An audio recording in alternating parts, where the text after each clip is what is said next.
வணக்கம் நண்பர்களே. நாம் இன்று வாழும் சென்னை நகரத்தை நம்மில் யாராவது ஒரு நிமிடம் கூட கண்காணிக்காமல் விட்டா அது எப்படி மாறியிருக்கும் என்று நீங்கள் ஒருபோதும் நினைத்ததுண்டா? இன்று நாம் கடந்து போகும் காட்சி சென்னையின் 100 ஆண்டுகளுக்கு முன்பான காலத்தை சொல்லப் போகிறது. அப்பொழுது தெருக்களில் என்ன இருந்தது, மக்கள் எப்படி வாழ்ந்தனர்? இந்த பயணத்தில் நான் உங்களை அப்போதைய சென்னையின் பழமையான தெருக்கள், பழமையான கட்டிடங்கள் மற்றும் மறைந்த நினைவுகளை அனுபவிக்கச் செய்யப் போகிறேன். வீடியோவை முழுமையாக பாருங்கள். பழைய மദ്രാஸ் உருவான வரலாறு. சென்னை என்பது இன்றைய பெயர், ஆனால் ஒரு காலத்தில் இதை மദ്രാஸ் என்று அழைத்தார்கள். 1639ஆம் ஆண்டு பிரிட்டிஷ் ஈஸ்ட் இந்தியா கம்பெனி இந்த இடத்தை வாங்கி ஃபோர்ட் செயின்ட் ஜார்ஜ் என்ற கோட்டை கட்டினார்கள். அதுதான் பின்னர் மദ്രാஸ் நகரமாக வளர்ந்தது. 1900இன் ஆரம்பத்தில் சென்னை ஒரு முக்கிய வர்த்தக துறைமுகமாக இருந்தது. கடல் வழியாக இந்தியா முழுவதும் இருந்து பொருட்கள் இங்கே வந்து சென்றன. கலையோ கல்வியோ அரசியலோ எல்லாவற்றுக்கும் மദ്രാஸ் ஒரு மையம். 1900களின் ஆரம்பத்தில் சென்னையின் வாழ்க்கை முறை. அந்த காலத்தில் மக்கள் பெரும்பாலும் குதிரை வண்டிகள், ரிக்ஷாக்கள் மற்றும் புல்லிகார்களில் பயணம் செய்தனர். மின்சாரம் எல்லா இடத்திலும் கிடையாது. சில பெரிய மாளிகைகள், அரசு அலுவலகங்கள் மட்டுமே விளக்குகள் வைத்திருந்தனர். மக்கள் வீடுகளில் பெரும்பாலும் எண்ணெய் விளக்குகள் அல்லது பெட்ரோமேக்ஸ் விளக்குகள் பயன்படுத்தினார்கள். மழைக்காலத்தில் கோட்டை பகுதியில் வெள்ளம் அடிக்கடி ஏற்பட்டது. அந்த நேரம் பிராட்வே, மவுண்ட் ரோட் போன்ற சாலைகள் இன்றைய மாதிரி பிஸியாக இல்லை.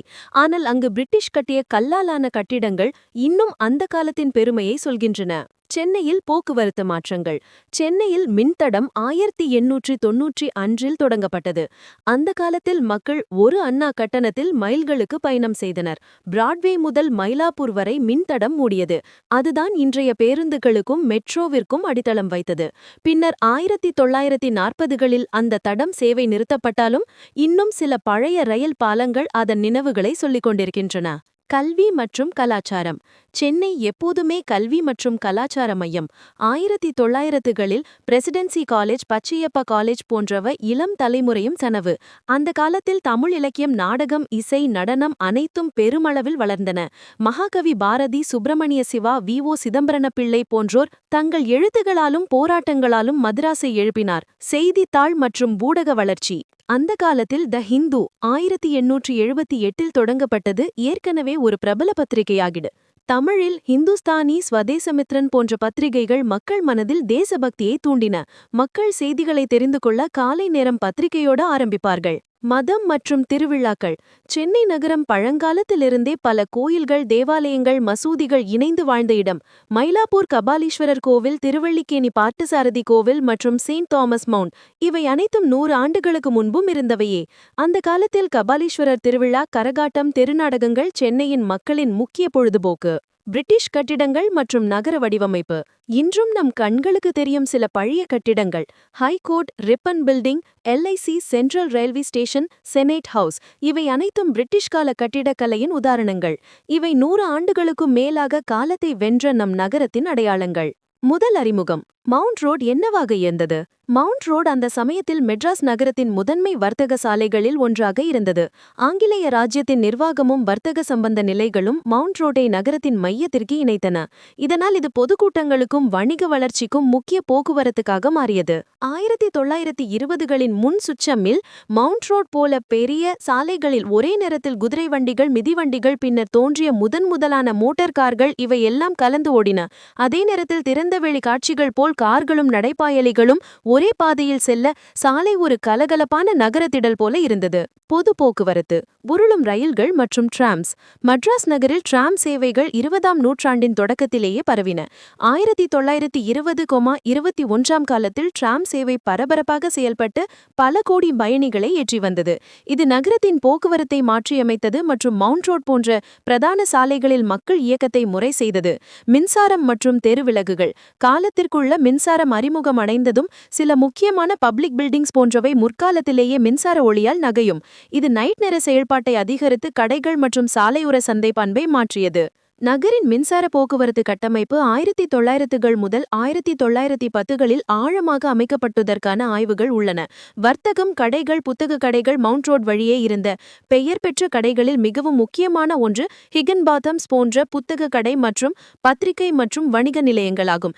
இவைகளின் வரலாறு 19ஆம் நூற்றாண்டில் இருந்தே வளர்ச்சி பெற்று 20ஆம் நூற்றாண்டின் தொடக்கங்களில் மவுண்ட் ரோட்டில் வலிமையாகும். இத்தகைய கடைகள் மெட்ராஸ் நாகரிகத்தின் அறிவுத்துறையை உருவாக்க உதவின. தியேட்டர்கள் மற்றும் சினிமா. மவுண்ட் ரோட் 1910 முதல் 30களிலும் பின்னர் 30 முதல் 40 முதல் 50களிலும் தியேட்டர்கள் மற்றும் திரையரங்குகளாலும் புகழ் பெற்றது. கெய்டி, வெல்லிங்டன் போன்ற தோரேட்டர்கள் ஏற்கனவே 1910 முதல் 20களில் செயல்பட்டன. பின்னரே சஃபேர் போன்ற பெரிய கலையரங்குகளும் உருவானது. இது நகரத்தின் பொழுதுபோக்கு மையமாக மாற உதவியது. இந்த திரையரங்குகளின் வரலாறு மவுண்ட் ரோட்டை நகரத்தின் பொது வாழ்க்கை, அரசியல் கூட்டங்கள் மற்றும் சமூக நிகழ்ச்சிகளின் ஆட்சியிடமாக மாற்றியது. கட்டிடக்கலையியல் மற்றும் நினைவக கட்டிடங்கள். மவுண்ட் ரோட் அருகேயுள்ள Connemara public library, Victoria public hall போன்ற கட்டிடங்கள் இந்த நகரின் இண்டோ சாரசெனிக் மற்றும் ஆங்கில ஆரோக்கிய கட்டிடக்கலையை பிரதிபலிக்கிறது. இவ்வகை கட்டிடங்கள் பொது பயன்பாடுகளையும் நூலகம் மற்றும் பொதுக்கூட்டங்களையும் மையமாக்கியதால் மவுண்ட் ரோடு ஒரு பொது அறிவு சார்ந்த வாழ்விடமாக தோன்றியது. சமூக அரசியல் சூழல். மவுண்ட் ரோட் வெறும் வணிக நெடுஞ்சாலையே அல்ல. பொதுக்கூட்டங்கள், அரசியல் பேசும் மண்டபங்கள், சமூக சங்கங்கள் இவை எல்லாம் ஒருங்கிணைந்து நவீன பொது வாழ்வை உருவாக்கின. விக்டோரியா ஹால் போன்ற இடங்களில் தேசிய தலைவர்களின் அறிக்கைகள், சங்கங்கள், கலாச்சார நிகழ்ச்சிகள் நடந்தன. இதனால் மவுண்ட் ரோட் ஈர்க்கும் சமூக பண்பாட்டு கூறுகள் பெரிதாய் அதிகரித்தன. மற்றொரு அடையாளமாக விளங்குகின்ற சென்னை நகரத்தின் இதயத்தில் பெருமையாக நின்று கொண்டிருக்கும் வள்ளுவர் கோட்டம் தமிழின் பெருமையை உலகுக்கு சொல்லிக் காட்டும் ஒரு நினைவு சின்னம். ஆனால் 100 ஆண்டுகளுக்கு முன், அதாவது 1920களில் இங்கு வள்ளுவர் கோட்டம் இல்லை. அந்த இடம் முற்றிலும் வேறொரு உலகம் போல் இருந்தது. அந்த காலத்தில் இந்த பகுதி நுங்கம்பாக்கம் என்று அழைக்கப்பட்டது. இங்கு பெரிய பசுமை நிலங்கள், குளங்கள், மரத்தோட்டங்கள் இருந்தன. மக்கள் பெரும்பாலும் விவசாயம், நீர்நிலைகளை பராமரிக்கும் வேலை, சிறிய வியாபாரம் ஆகியவற்றில் ஈடுபட்டிருந்தனர். மவுண்ட் ரோட், எக்ஸ்பிரஸ் அவென்யூ பகுதிகள் வரை பசுமையான மண்வாசனை நிறைந்திருந்தது. வள்ளுவர் கோட்டம் என்ற எண்ணமே 1960களில்தான் தோன்றியது. தமிழ் மொழிக்கு பெருமை சேர்க்கும் விதமாக திருவள்ளுவர் நினைவாக ஒரு சிறப்பு நினைவிடம் அமைக்க வேண்டும் என்ற திட்டத்தை தமிழக அரசு எடுத்தது. ஆனால் 1920களில் அப்போதைய சென்னை நகரில் திருவள்ளுவர் சிலையோ கோட்டமோ இல்லை. திருவள்ளுவர் பெயரில் தெருக்களோ கல்வி நிலையங்களோ இருந்தாலும் இத்தகைய பெரிய நினைவு சின்னம் யாருக்கும் கற்பனைக்கு கூட வரவில்லை.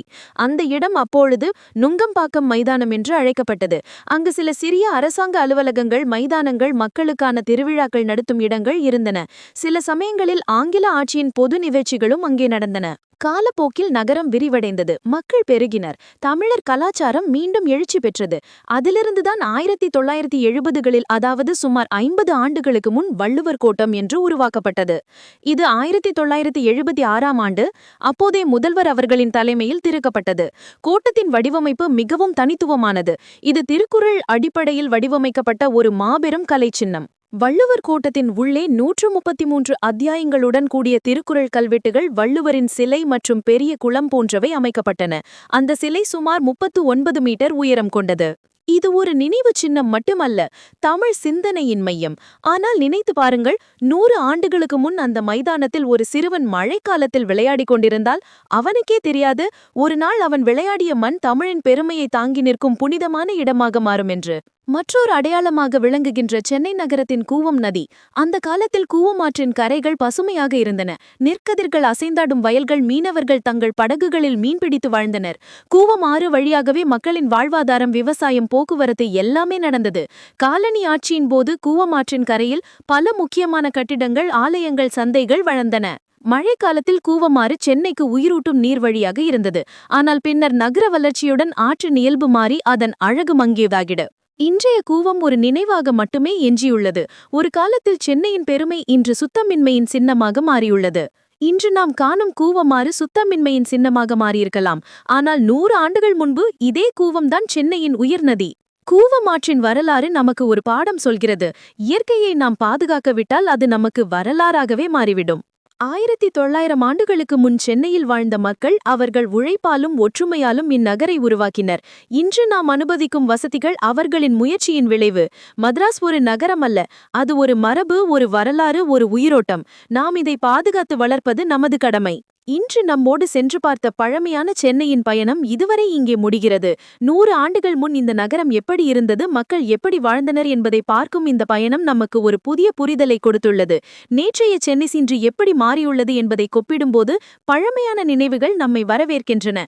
நீங்கள் இந்த பயணத்தை ரசித்திருப்பீர்கள் என்று நம்புகிறேன். அடுத்ததாக இன்னும் பழமையான காட்சிகள், கதை மற்றும் வரலாற்று பயணங்களுக்காக எங்கள் சேனலை சப்ஸ்கிரைப் செய்ய மறக்காதீர்கள்.